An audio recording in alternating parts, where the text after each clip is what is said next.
Hello students, how are you? Welcome back to your e classes. तो आज हम पढ़ेंगे क्लास 6 का हिंदी का चैप्टर 3, हिंदी सेकंड का।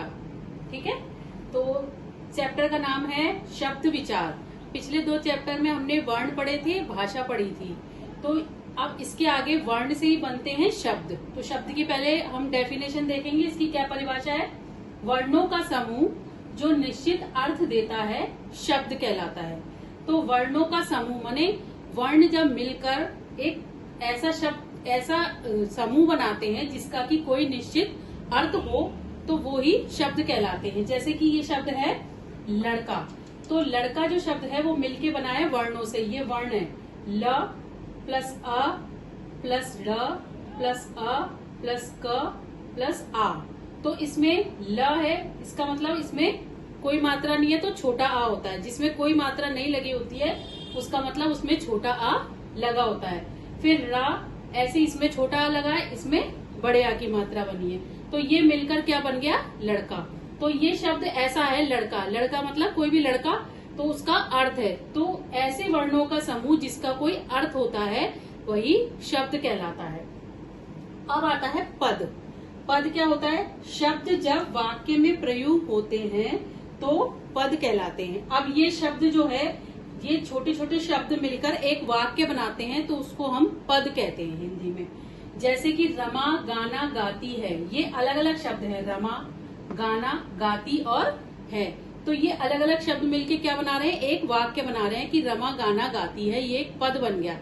तो शब्द जब वाक्य में प्रयोग किए जाते हैं तो वो पद कहलाते हैं।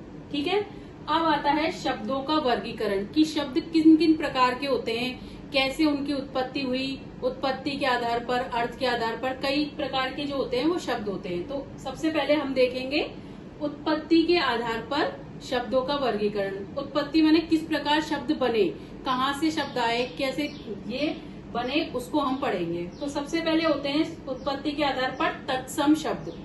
तत्सम शब्द क्या होते हैं? जो शब्द संस्कृत से जैसे के जैसे हिंदी में प्रयोग किए जाते हैं। तो इसका मतलब जैसे के जैसे मतलब तत्सम। ये शब्द से ही आ रहा है कि तत्सम का मतलब है जैसे कि जैसे। संस्कृत के जो शब्द होते हैं वो कोई शब्द ऐसे होते हैं जो हिंदी में भी उनको यो की यो प्रयोग किया जाता है। जैसे कि संस्कृत में प्रयोग होता है उसका हिंदी में भी उसको यो की यो प्रयोग करते हैं, उसका अनुवाद नहीं करते हैं, वैसे की वैसे आते हैं। जैसे कि सूर्य, दंत और अग्नि, ये उदाहरण है कि जैसे सूर्य शब्द जो है वो हिंदी में भी सूर्य लिखते हैं और संस्कृत में भी हम सूर्य ही प्रयोग करते हैं। ऐसी दंत शब्द है वो हिंदी में भी हम दंत लिखते हैं, वैसे दांत भी लिखते हैं, पर दंत भी कभी कभी हिंदी में शब्द आ जाता है। तो दंत भी संस्कृत में भी दंत होता है और हिंदी में भी। ऐसी अग्नि, अग्नि जो है वो संस्कृत का शब्द है, संस्कृत में अग्नि कहते हैं आग को, और हिंदी में भी उसको अग्नि भी प्रयोग किया जाता है। तो कुछ शब्द ऐसे हैं जो संस्कृत से जैसे कि जैसे ही हिंदी में भी प्रयोग किए जाते हैं, तो उनको हम तत्सम शब्द कहते हैं। अब है तद्भव शब्द। दूसरे आते हैं तद्भव शब्द। हिंदी में आकर जो शब्द बोलचाल के कारण बदल जाते हैं वे तद्भव शब्द कहलाते हैं। तो इसका मतलब ये है कि कुछ शब्द ऐसे होते हैं जो हिंदी में आकर बोलचाल के कारण बदल जाते हैं। जैसे कि मैंने बताया था तत्सम शब्द, तो तत्सम शब्द के थोड़ा बदला हुआ जो रूप होता है वो तद्भव शब्द होते हैं। जैसे कि दुग्ध को दूध कहते हैं, अग्नि को आग कहते हैं, सूर्य को सूरज कहते हैं। तो ऐसे शब्द है वो हिंदी में आकर थोड़े उनका रूप बदल जाता है, तो वो तद्भव शब्द कहलाते हैं। समझ में आया? अब नेक्स्ट आता है विदेशी शब्द। विदेशी शब्द का मतलब होता है वी, अर्थात दूसरे देशों के लोगों के संपर्क में आने से उनकी भाषा के कुछ शब्द हमारी हिंदी भाषा में आ गए हैं, वो कहलाते हैं विदेशी भाषा के शब्द। जैसे कि अंग्रेजी भाषा के कुछ शब्द हैं जो हम हिंदी में यो की यो प्रयोग करते हैं, जैसे डॉक्टर या फिर पेन, हम हिंदी में भी पेन लिख देते हैं, डॉक्टर को डॉक्टर लिखते हैं हिंदी में भी।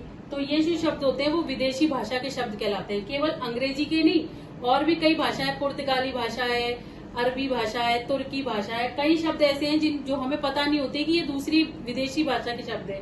जैसे कॉपी, कैंची, कुली, स्टेशन, ये शब्द जो है वो अलग अलग भाषाओं के हैं। कुछ अरबी भाषा के हैं, कुछ तुर्की के हैं, कुछ पुर्तगाली हैं। तो अलग अलग भाषाओं के शब्द जो हिंदी में, अपनी हिंदी भाषा में यूं क्यों प्रयोग किए जाते हैं, वो विदेशी शब्द कहलाते हैं। ठीक है, अब आता है नेक्स्ट देशज शब्द। देशज का मतलब है जो शब्द देश के विभिन्न भागों में बोलचाल में बोले जाते हैं। तो देश के अलग अलग भागों में, प्रदेश के अनुसार अलग अलग क्षेत्रों में अलग अलग बोलियां बोली जाती हैं।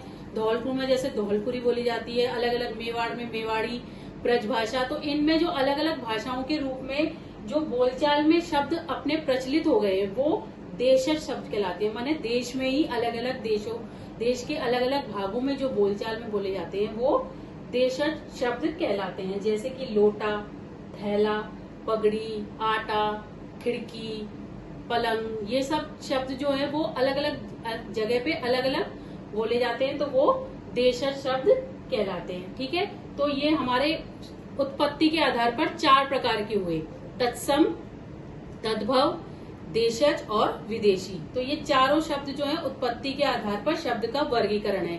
अब आगे और भी वर्गीकरण होते हैं रचना के आधार पर, अर्थ के आधार पर, वो मैं आपको नेक्स्ट वीडियो में बताऊंगी। ओके, इसको अच्छी तरह से पढ़िएगा आप। ठीक है, बाय।